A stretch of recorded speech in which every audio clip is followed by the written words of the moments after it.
మంత్రి రోజాను డైమండ్ రాణి అని పవన్ కళ్యాణ్ అనడంలో తప్పేమీ లేదని Janasena party Krishna Penna regional coordinator Ravi Soujani అన్నారు. మెగా ఫ్యామిలీని విమర్శించే స్థాయి రోజాది కాదని, రోజా తను ఎక్కడి నుంచి వచ్చిందో మర్చిపోయి మాట్లాడుతున్నారని మండిపడ్డారు. పర్యాటక శాఖ పక్కన పెట్టి ఆమె పర్యటనలోనే పబ్బం గడుపుతారని ఎద్దేవా చేశారు. రోజా పర్యాటక శాఖ మంత్రికి వచ్చాక పర్యాటక శాఖ పరువు మొత్తం పోయిందన్నారు. వచ్చే ఎన్నికల్లో నగర నియోజకవర్గ ప్రజలు రోజాకి గట్టిగా బుద్ధి చెబుతారన్నారు. మెగా కుటుంబం అంటే ఒక శిఖరం లాంటిదని, అలాంటి శిఖరాన్ని అంటుకునే స్థాయి కూడా రోజాకి లేదన్నారు. దాంట్లో మన రోజక్క ఉంది.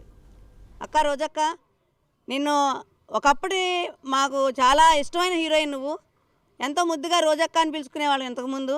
కానీ రాను రాను మరి నీకు ప్యాకేజీ మరీ ఎక్కువ మొడుతున్నట్టుంది. కాబట్టి నీ నోట్లోంచి మంచి మాటలు రావడం మానేసి పూర్తిగా నువ్వు ఏదైతే పనులు చేసుకుంటా ఈ స్థాయికి వచ్చావో ఆ రకమైన మాటలే వస్తున్నాయి నీ నోట్లోంచి. నేను ఒక కుటుంబ స్త్రీగా నేను చెప్పడం నాకు ఇష్టం లేక నేను మాట్లాడలేకపోతున్నాను.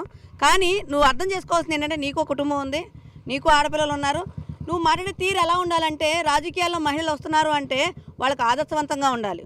మనం పద్ధతిగా మాట్లాడుకోవాలి అంటే, ఒక మహిళ రాజకీయాల్లోకి రావాలంటే చాలా కష్టం. అందులో ఒక మంత్రి అయ్యావు అంటే నువ్వు నీ వెనకాల ఎంతో కష్టం ఉండుండొచ్చు. ఆ కష్టాన్ని నువ్వు ఒక ఆదర్శంగా, మాలాంటి కొత్తగా రాజకీయాల్లోకి వచ్చే వాళ్ళకి నువ్వు ఆదర్శంగా ఉండాలి తప్పితే నువ్వు మాట్లాడే మాటలేంటి? పర్యాటక శాఖ మీద ఏ రోజన్నా నువ్వు ఒక సమీక్ష సమావేశాలు పెట్టి, ఇదిగో ఈ రాష్ట్రానికి ఇలాంటి అవకాశాలు ఇస్తే పర్యాటకులు ఎక్కువ పెరుగుతారు, సో రాష్ట్రంలో ఉన్న యువతకి కొంచెం ఉపాధి దొరుకుతుంది అని ఈరోజున ఆలోచించావా? మన పర్యాటక శాఖ ఏ స్థానంలో ఉందో నీకు తెలుసా? 18వ స్థానం. అక్కడ కూడా జగన్మోహన్ రెడ్డి లాగా అబద్ధాలు చెప్తావు 3వ స్థానంలో ఉందని చెప్పని. ఎందుకు ఈ అబద్ధాలు బతుకు నీకు?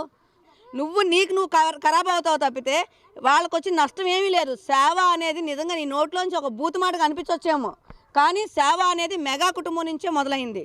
మెగా కుటుంబం నుంచే సేవ, అభిమానులతో సేవ చేయించడం అనేది మెగా కుటుంబం నుంచే మొదలైంది. అవన్నీ నీకు తెలుసు. నువ్వు చిరంజీవి గారి ఇంటికి వెళ్ళి ఆతిథ్యం స్వీకరించి వాళ్ళని చాలా ఆప్యాయంగా పలకరించి వచ్చిన మనిషివి. నువ్వు ఎంత దారుణంగా మాట్లాడుతావు అంటే నువ్వు దేనికి పనికి వస్తావు? అసలు రాజకీయాలకు పనికి వస్తావా? అసలు ఎన్ని కాదు, పవన్ కళ్యాణ్ గారిని ఏదో అసెంబ్లీ మెట్లు ఎక్కనవు అది అని చెప్తున్నావు కదా, అసలు నువ్వు రేపు అసెంబ్లీ మెట్లు ఎక్కుతావా? నీకు దమ్ముంటే రేపు 24 కాదు, రేపు ఈ సంవత్సరం ఎలక్షన్స్, ఎప్పుడు ఎలక్షన్స్ వస్తే అప్పుడు నువ్వు గెలిచి చూపించి చూద్దాం. ఛాలెంజ్ ఇస్తున్నావు. జన సైనికుల ముఖ్య పని ఏంటి అంటే, ఎవరెవరైతే మంత్రులు ఉన్నారో వాళ్ళందరినీ ఓడించడమే మా యొక్క పని. మీ రాజకీయ భవిష్యత్తుకి నిజంగా భూస్థాపితం అనేది ఉంటుంది. భూస్థాపితం అంటే ఏదో ఈ సంవత్సరం నెగ్గకపోవడానికి కాదు, మీ రాజకీయ భవిష్యత్తుకే, హోల్సేల్గా మీ రాజకీయ భవిష్యత్తుకే భూస్థాపితం జరిగేటట్టుగా మా జన సైనికులు, వీర మహిళలు కూడా కష్టపడతారు.